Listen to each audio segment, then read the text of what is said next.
Welcome to the Howell Business Beat, your go-to source for the latest insights, success stories, and trends shaping our local business community. I'm Janelle Smith, joined by my co-host, Dianne Samples. Welcome, Dianne. It's wonderful to be here. Excited. Yeah. And we're with the Howell Area Chamber, and we are excited to be joined by two of our very special guests today, John and Danette Bell with Empowering Futures. Welcome. Thank you. Very good to be here. Yeah. Thank you. Excited to be here. Yeah, we're excited to dive into a conversation today about what you do, really centered on leadership, company culture, teams, all of the wonderful things. And I don't want to say any more because I want the both of you to have an opportunity to introduce yourselves and just share a little bit about your journey. You start. Okay, well, as you said, I'm Danette Bell, and I just want to say I am a lifelong resident of Livingston County. Woo! Yes, I grew up in Brighton, and we now live in Howell. So, yeah, I love our community, and I'm excited to be with you guys in the Howell Chamber building. We love it. Yep. Great neighbors. Yep. We're lucky. And it's been great getting to know everybody at the chamber, and you guys are amazing. So thank you for inviting us today. That's so sweet. Yeah. Sweet. So, I was born and raised here. I'm the youngest of 6 kids in a family. My dad was a serial entrepreneur, so he was always starting new businesses. So I am very fortunate to see the world through the eyes of opportunity, because not everybody does. And I met my wonderful husband in 1993, and we started Empowering Futures in 2017. And I'll let John talk a little bit about how that started, but we're both neurobehavioral coaches, and we love to work with businesses to optimize performance, their teams, themselves, and we do that in a lot of different ways. Go ahead, John. All right. Well, thank you, Danette. My name is John Bell. Well, if we talk about early beginnings, I'm a Canuck. I was born in Canada and brought against my will when I was 1 year old to the Detroit area. So I grew up in Southfield, and my background is largely in computer science. I did that for many, many years, 30 years, in systems. So I was always a systems guy. I was always about understanding, became subject matter experts in a lot of different systems. I would teach it, document it, bring people up. And also over the time, I had a lot of interest in psychology, and both Danette and I had an opportunity to work with teens at risk for about 7 years, and that was really powerful. And we were really curious as to why it was so effective when in such a short period of time, 46 hours. And so eventually I went back to school, got a degree in biopsychology, cognition, and neuroscience at U of M, go blue. Absolutely. And I did research while I was there for 3 years in biophysics, brain stuff. It was really cool. Wrote a thesis, and I took that information because we are a system, right? And computer systems, and there's an amazing amount of similarity as far as humans, what we've created, in our image in a sense. And we took that and put together a system called the Life Method. And that's kind of how we launched into the work that we're doing, because we were helping individuals who were going through a major life event and navigating those waters. And this particular event was a business owner selling his business. And the question was, well, who am I when my business is no longer here? And it's difficult because that has to deal with identity. And so navigating that is what prompted us, because we were requested by our partner in this business to say, hey, can you do something with this? And we did. So we've been refining it ever since. That's my background. Yeah, that's intriguing. I'm processing because you said something about working with the youth, and what did you said something about the turnaround on that, or the change. Mm-hmm. And what was that? What was that?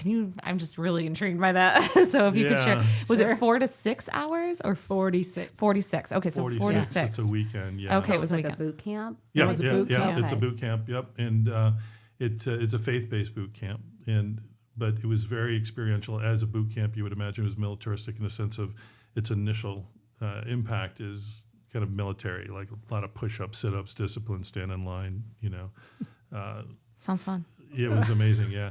Well, yeah. The kids didn't think so much. No. But it was kind of shock and thaw, really. Yeah. And it worked. Yeah, go ahead. How did you get into that? Friend of ours is a former Navy SEAL, and he was doing it. He was And one of our project managers when I was a general contractor at one point in my life. And he was a project manager for us. And he was working with the boot camp. And he said, you guys got to come out. So John went one weekend first, and then I went the next time. And then we were there for 7 years supporting their efforts. Yeah. Wow. Yeah, it was That's pretty amazing. amazing. Volunteer. It's Yeah. it's a nonprofit, so we were doing it. But it was really wild because that time frame, kids would come in Friday night, most of them not knowing they were coming, right? Because their parents just kind of brought them and were like, here you are. Here we are. And so they were, like John said, shock and awe, but they wanted nothing to do with us. But by Sunday, you're, crying because you got to leave each other. It was amazing to see that transformation.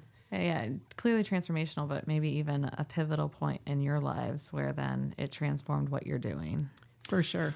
Yeah, it put a real, it sparked an understanding of the area of passion, right, of working with the human condition and just really understanding how we operate as human beings and how we transform our thinking.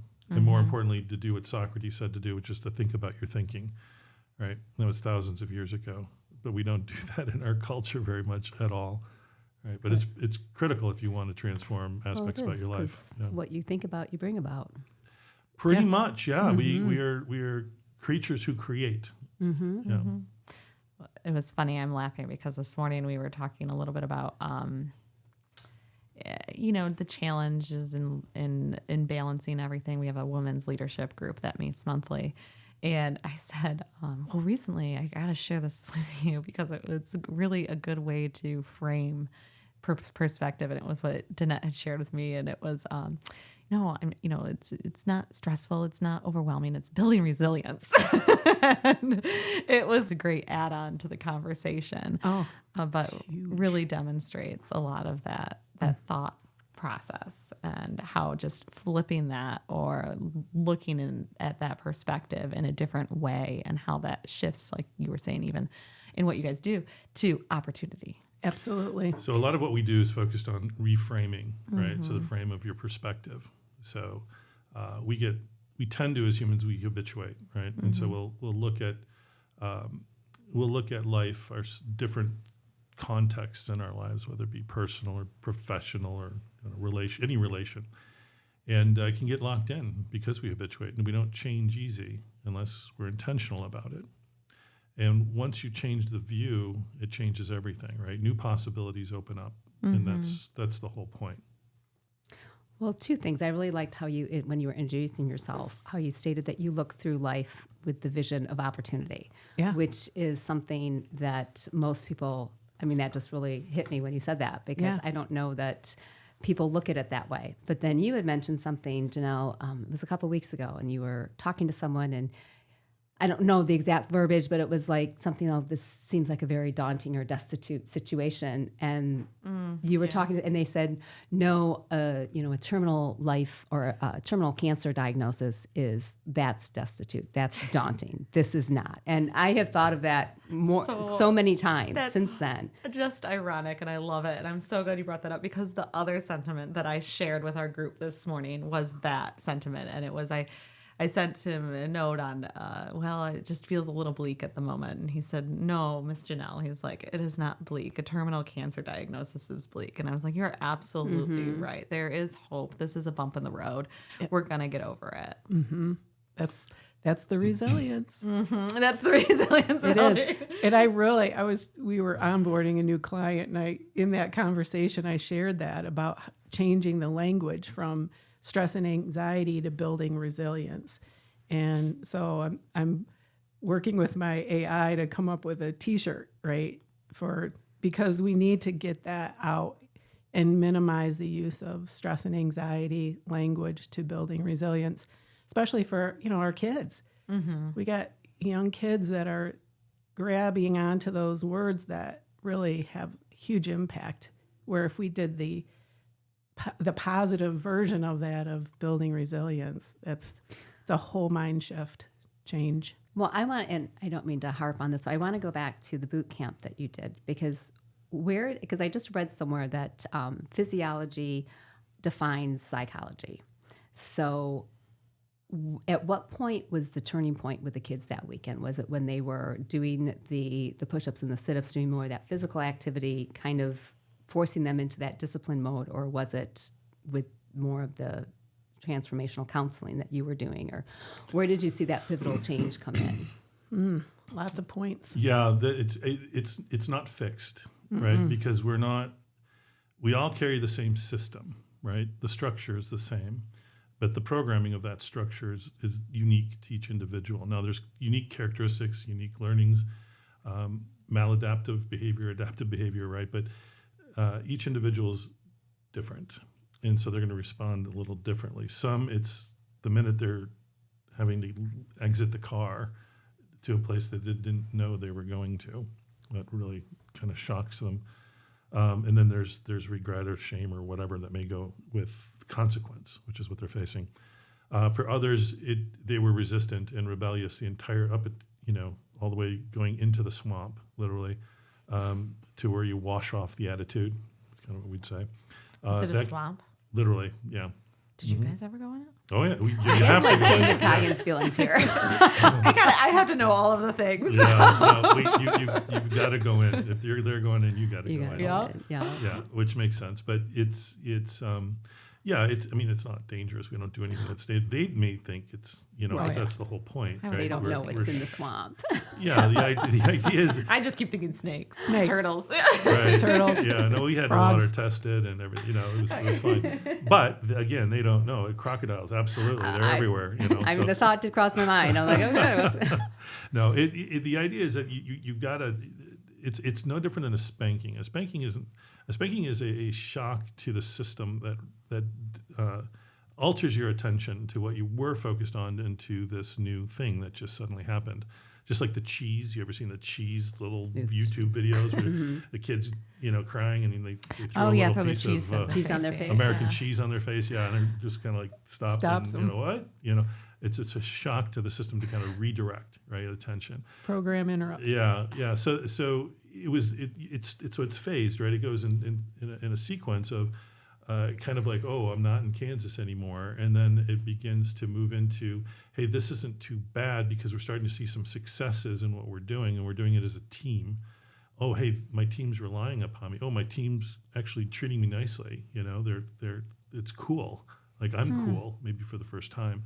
And so this can persist. And then the drill sergeants, as we're going through the weekend, we're shifting from a drill sergeant to more of a coach, right? Mm-hmm. So by Sunday, you're all in coach mode. And it's in that between time. There's a rest on Saturday night typically that allows them to kind of relax. Otherwise, it's go all the time, right? Very little sleep and just moving. But yeah, it's around that time they start to see the benefits of the value of the hard work and of the persistence and of the not giving up. And it doesn't mean you have to get to the top of the 40-foot wall. It just means you have to give it all you got and don't leave anything on the wall in the sense of effort. So that it's awesome. This is really cool. And I love that you followed up to share how you pursued the passion and, became a lot of, took classes, became educated, wrote your thesis, did all of these things. How does this translate to business? Because Dianne and I are ready to get in the swamp. No, I'm in. I'm telling you, I'm getting like the David Scoggins feels here. Like we got to go. I knew it. I'm ready. This is why we were really asking the questions. Oh boy, you gals better buckle up. Then. Yeah, no. How much time do we have? Right. I don't know if you remember this, but we met a while ago. During COVID. It was during COVID. That's right. At our good friend Travis's office. Yeah.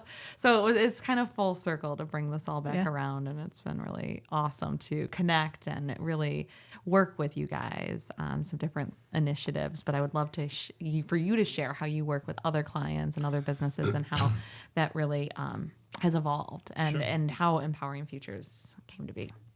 Do you want to go? Do you want me to take it? Go ahead. You can start. I'll fill in. Okay. All we got a group. We actually coach together when we coach. It's a unique approach. You have a yin and yang, male, female, totally opposite personalities, opposite Colbys, Yes, so our Colby scores she are sees opposite. things that I don't, and I see things she does, so it really works good for the client. But how do we bring it to business? Well, it's human. It's human behavior. This is a system, and the more you understand the system, the better, more equipped you are to work the system, to control the system versus the system controlling you. Which, unfortunately, that's what we see a lot of. Is this is going amok, and we lock ourselves into thinking that I behave this way just because that's me. Mm-hmm. Right? How many times have you heard? Oh, well, it's just me. This is the way I am. I am. The verb to be, right? I am this, right? Well, I said before, we're creators. We create our life, right? And we create our life through this mechanism of language. So we speak it. Think about your relationships. You spoke those into existence, right? You said hi at some point to somebody and then carried it on, but it was through speech. So words matter, right? And then, and so what we say to ourselves matter. When we say something like, well, I'm just an introvert, or I don't like people, or I don't like being around people, right? If you say that, your middle brain picks that up, your limbic system picks that up, and it checks against existing programming and goes, oh yeah, I've heard this before. Yep, okay, reinforce, boom, and it strengthens the neural connection. Your prefrontal cortex is also, this is a system now, they all work together. Your prefrontal cortex is hearing that and goes, yeah, okay, that's who I am. So I'm going to direct myself to be like that. Now, whether you're consciously aware of that or not is a different story. Most people are not, but they will reinforce that mindset. What are you setting your mind to? And it continues and perpetuates. But then you'll complain about it. Boy, I'd really like to get out and meet people. I wish I had better relationships. I wish I, better communicator, this or that. But if you've been telling yourself that you don't communicate well, or that you don't get along well with people, or whatever it may be, you're in a cycle that you're not going to get out of, because it's the programming is going to drive it, right? Your neural programming. What does it look like when somebody comes to that realization? That what? That they have some sort of control, or like that they're starting to recognize these things happening within themselves. Probably the most powerful for us when people really start to see that they're not a victim of their life, right? And the way that it's gone, and that they can make those transformations, knowing that the truth is, the older we get, that neural programming is stronger. And so it takes more conscious effort in the beginning To change it. to make changes. And a lot of it's just, it is, like John said, it's language. That's why the word resilience over stress and anxiety is so important, because you're training your brain that I'm resilient, which means I'm going to get through this particular whatever it is. So it's really even when we do the physiology of the brain and show the basics of how it functions, it's a huge light bulb, because it is true.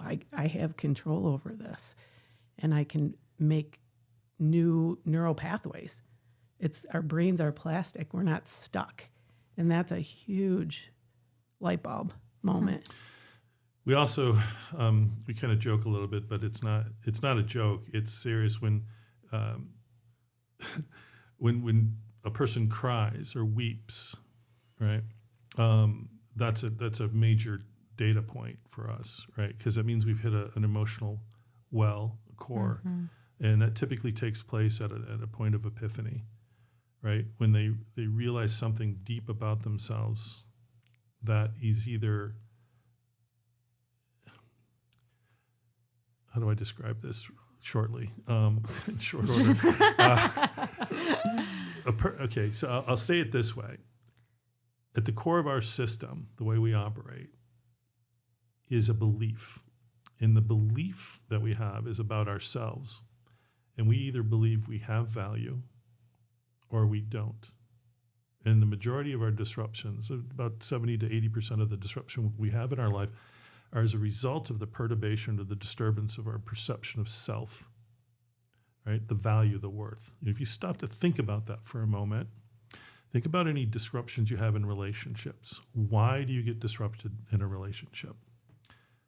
Something typically happens. Somebody says something, right? And have you ever said, what do you mean by that? Right? Get defensive. Yeah. What do you mean by that?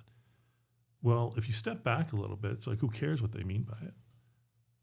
Who cares? But you do, because you're taking whatever you think they mean and you're bringing it into your brain and you're making it mean something. So the correct question is, what am I making that mean? Right? Because when you take that and you process what you make it mean, it's going to be processed through a filter, and it's whatever programming you've had in your head ever since you were able to think, right? That reinforces or serves as evidence to support a notion about you. Typically, it's supporting a notion that you're not good enough, that you're not valuable enough, you're not worth the time, you're not good enough, you don't perform well enough, other people Not are better doing than enough. you, you're not doing enough, you got all these kind of negative type of things, but we don't necessarily, we're not conscious of that until we do a deep dive look, right, as to what's really there. Because there's what we want there to be, right? And then there's what's truly there. And you can tell what's truly there by what comes out, how you react, how you behave when in some sort of potentially disruptive conversation or relational situation. Does that make sense? It Trying to does. make sure it communicates here. Because you talk a lot about the power of I am. And I mean, that goes back to biblical, where that's the two strongest words you can say is I am. Yes. And then it also feeds into that power of your subconscious mind, how it overrides that pathway of the emotion behind it, because that's what your subconscious mind picks up on. Regardless of maybe what you say, it's how you feel, and those feelings is kind of conveyed. Yeah, the feeling part is, so you have two main regions of your brain, your middle and your cortex, right? The middle part is subconscious, so it's below your direct access, but that's the seat of all your emotions, right? We call it the limbic system. The conscious, the cortex, right, is where you kind of have access. You can think about things, you can think of images, you can hear sounds and process, right? It's cortex. It's a system. It all works together, right? And there's programming in every one of those regions all over your brain, right? There's programming, things you've recorded. It's like a relational database, right? All these connections, and they bring up all sorts of things. As humans, we think we're very internally focused, number one. And number two, the way we see the world is it's of course subjective, and we think it's reality, right? And so when something happens and we react a certain way, that's reality. Oh, I feel it, and because I feel it, because my biophysiological parts of my system were triggering off, and I got neurotransmitters and all sorts of chemicals flowing through my body, and I feel it, right? Cortisol, norepinephrine, all kind of coming in, and you're feeling the shaky and all the fight or flight system.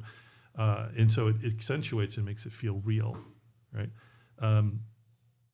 So it's hard to distinguish and go, well, that's just me thinking that. And I actually created all that based upon my reaction, right? So these are the mechanisms that are at play here constantly, whether we're at home, whether we're with friends, whether we're at business, right? So you asked the question about how do we bring this back to business?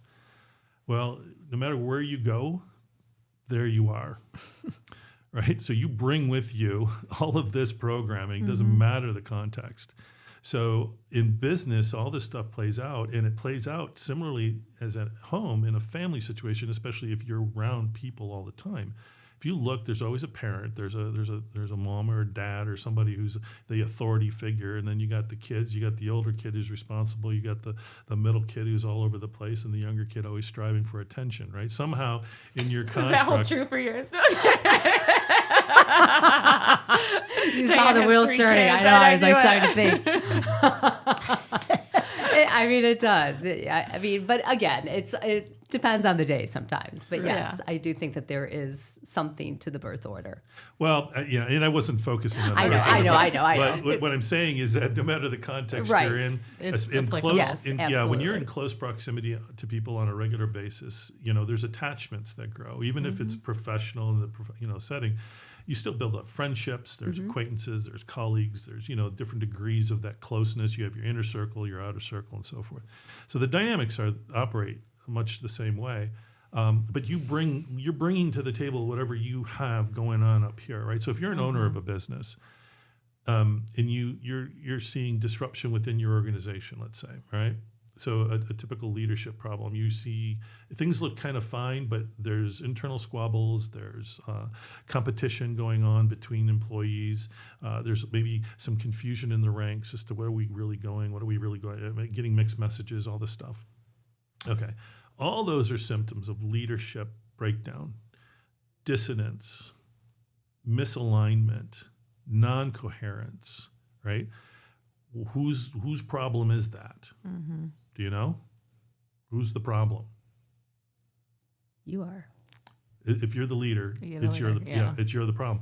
It doesn't mean fault, right? Fault sometimes carries with it negative connotations, but it's your problem. You're the problem. Because you're creating something as a leader within the space that has it be the way it is, right? So what we do is we come in, we talk and work with the owner, have them understand themselves. And the way we do that is with a number of different assessments initially, right? We don't just dive right in necessarily, but we try to start off at a higher level and gather data that helps for us to see a picture, right? Because we're pattern, we're always looking at patterns. And then we start to dig down because we can pretty quickly see what's at the source of what's going on, right? As to why the behaviors are happening, why the discord, the dissonance, right, the misalignment, so forth. So our whole job is to help bring the organization into alignment, make sure that it has a direction that it's going in to be aligned to, and that communication, people start taking that very seriously and being responsible with what are they communicating to ensure that alignment and coherence behind that communication. In other words, it's all fits together, right? You don't have opposing statements, right? Mm-hmm. Does that communicate? Mm-hmm. Makes sense? Okay. Mm-hmm. Danette can tell you a little bit about our entry. The Colby, she's a certified Colby consultant, and that's a powerful tool for any business, no matter where they're at, and it's a great way to start, right, and kind of enter into this realm. Yeah, Danette, you want to talk about the Colby? Sure. So it's a very powerful assessment, and it's an assessment that takes a look at how we naturally take action. If you think of our brain, our thinking, that's our cognitive. Our feeling is the affective, and Colby looks at how we naturally take action, the doing, thinking, doing, feeling. And that's conative is what that's called. So there's 4 categories. There's fact finder, that's how we gather and share information. Follow through is how we organize. Quick start, Janelle. This is how we deal with risk and uncertainty. Some people take it on, some people resist. And then the implementer is how we deal with physical space and tangibles. And so within each of these domains, there's zones where 1 through 10. So you either initiate in those higher scores or you resist in the lower scores. And it's a very powerful tool because the first thing that I love about it is it affirms individuals and how they naturally take action.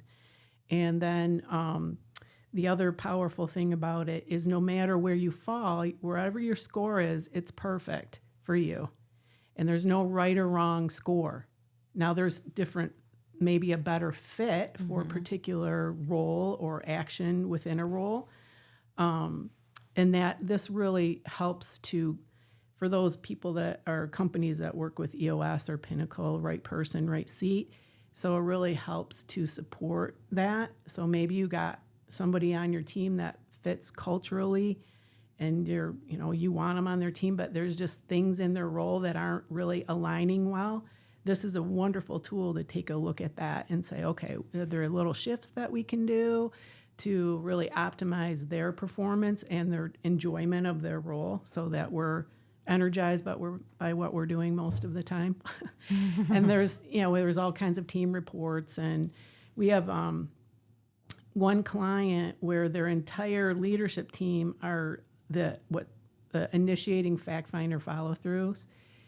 And the quick start, that risk and uncertainty, that's where a lot of innovation happens. And there's no one on their leadership team they're all resistant to change and new things and looking outside the box and looking into the future. And it's a struggle. We've got, we're working on getting other ways that people see the world on that team to get it more synergistic.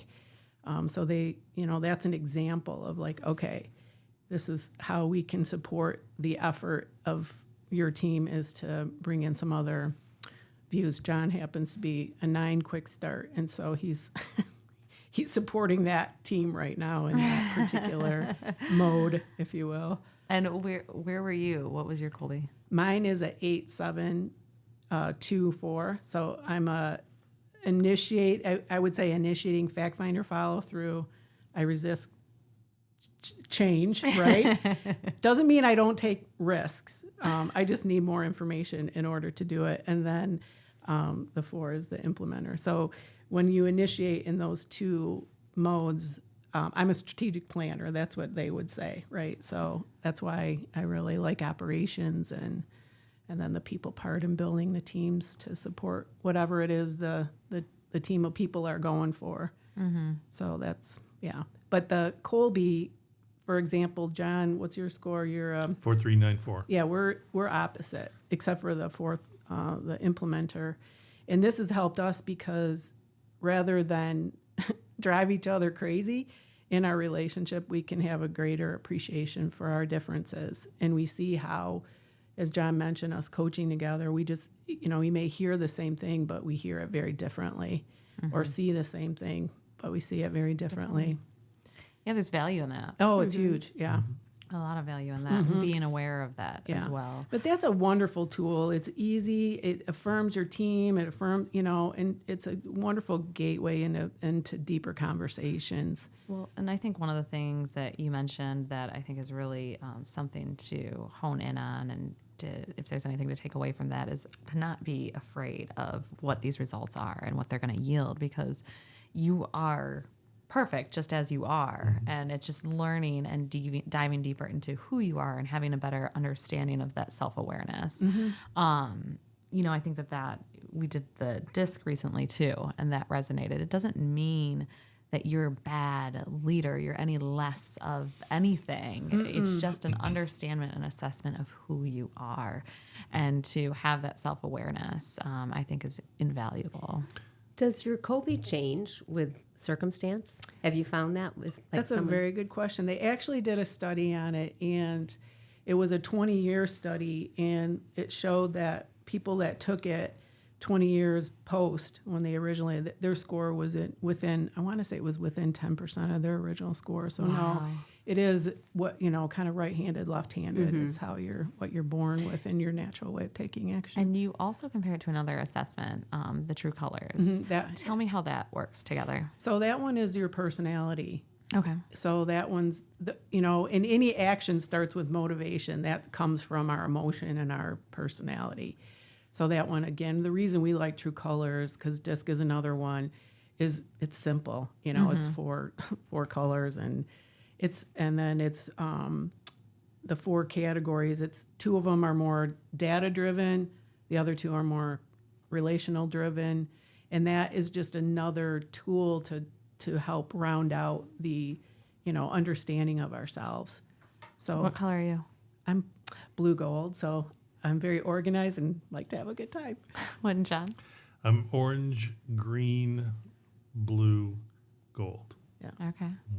My orange and my green are 1 point of difference, so I flip-flop back and forth between the 2. I flip-flop back and forth between green and blue. Oh, do you? Yeah. Yep. Yeah. I don't remember what mine were. You're gold. Oh, I was You're gold. strong You're gold. gold. I think you were gold blue, but So John, That sounds about tell right. what the categories mean. The So colors everybody mean. understands, yeah. Yeah. All right. Yeah, We know what it people- means. We know what Not- it means, but nobody else does. So in True Colors, the 4 colors. So you have an orange. An orange is the word for that is fun, right? They're very fun-based. They're very imaginative, gregarious. They tend to be, they were like the class clown. And this is full color, right? And we all have the colors in us, but it's the degree of the colors. Your class clown, your front stage salesman, high level salesman, person. Just really loves people, right? Life of the party and social butterfly and all that kind of stuff. So that's John's coming to all of our networking events, by the way. Everybody stay tuned. It's going to be entertaining. But then there's the green, which is near opposite. But a green is intellect, so intellectual learning, right? So greens love to learn. They're big thinkers. They're visionaries, head in the clouds sometimes. Very practical. The greens will likely be accused of not having any emotions, right? Which is, yep, that happens. So, and it's not because we don't feel, it's because we're focused. And when we get focused, and if it's not interesting, then we can, just set it aside. Just zone it out. It's like superfluous, It's like, I don't want to deal with that. All right, then you have your blues. Your blue keyword is going to be relational, right? So they're all about connection. They're all about empathy and attunement, and they tend to be very spiritual in nature, like really tuned spiritually. They're like best friends, like got a ton of friends, great listeners, right? They're very much givers, right? That's going to be your blue personality, very people focused. And then the last one is the gold, right? The gold is the steady Eddie, stable, traditional, locked in, organized. A place for everything in its place. If it ain't broke, don't fix it. If it worked yesterday, it'll work tomorrow. It's they like predictability. They don't like a lot of change unless change is absolutely necessary. And if it's going to be necessary, then it's going to be very ordered, right? They're very structured. Very loyal. School systems were developed by golds. Guaranteed. As an orange, I know this to be the fact. Sit down. I feel like there's stories listen, there. Yeah. Pay attention and just write your notes. This is not how an orange learns. But anyway, so those are the colors for true colors, and it's powerful. So we tell our clients, it's like, look, these assessments are like looking at facets of a diamond. Mm-hmm. You're the diamond, and we're looking at the different facets in order to understand better, like who you are, like how you're wired, how you're set up, right? And then you have the brain, and how are you programmed? How did you program yourself? Who are you? Who are you being? Two of the most powerful questions that we ask people are, who are you, really? And then what's your value? Not what do you value, it's what is your value, your perception. And those are called recursive questions. They're deep thinking, causing you to think about it, answer it a little bit. What was the first one? Can you repeat it? Who are you? Who are you? Mm-hmm. And what is your value? Danette asked me those. So Did we've she? had this conversation. Have you? Yeah. So they're powerful questions, and it was powerful. It was a powerful conversation. Yeah, it's not surfacey by any means. It goes deep. Yeah. So it's been a pleasure working with Danette and just chatting today and having you guys as neighbors in our building. I love the work that you're doing. There's so much more to it as well. I was actually sharing with Danette, one of the books that I read recently is called Do Nothing. And it was all about really based on mindfulness and meditation. So I had told her that we might be leaning into that for our next team building event. Just saying. I don't sit still well. I've been kicked out of yoga classes. Surprising. We have one where you can move. And then we'll put the swamp on the list too. So no. It's been a great conversation It's today. been fascinating. So, did you have anything else that you wanted to add? I find it all very intriguing. Emotional intelligence, which I think it all kind of goes back to that, and I think it's just fascinating to really take deeper dives into that. Mm-hmm. What I find so intriguing is the science behind all of it, because I think sometimes, like even with like mindfulness or meditation or the feelings and like all of this, like it is science driven. It's physiological. It's your body. And so I just find that piece of it fascinating. I have so many more questions, but I don't think we have time for it today, because you mentioned other things like cortisol and all of these different things. And I'm like, all right. I'm at the point in my life where I think tis the season, right? Everything's in a season. I'm going to bed at night, my head hits the pillow, and then like 2 minutes later, I'm waking up going, because I'm just living in fight or flight, and my body doesn't want to rest. So I know it's super great, isn't it? You're building resilience. I am building resilience. Well, and all even like with the law of attraction, which again is backed in science. If you really go beyond like the superficial of it and look at, it goes back to that power of your subconscious mind and like Tesla's 369 method, when you tie that all back into mathematics, and you just go down these rabbit holes. It's fascinating. Yeah. There's a lot more going on than what most people realize. Yeah. Especially with the eyes too. It's really kind of interesting. Yeah.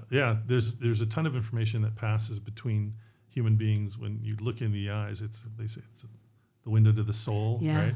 Yeah, because there's a lot of deepness in the brain. There's these mirror cells that we actually relate, and there's a lot of processing and comparisons between what we see, but it's happening subconsciously too, like very quickly, right? And that's how, if you feel comfortable with somebody, right, there's signals that are coming across that are saying one to be trusted or one not to be trusted. You don't feel comfortable and so forth.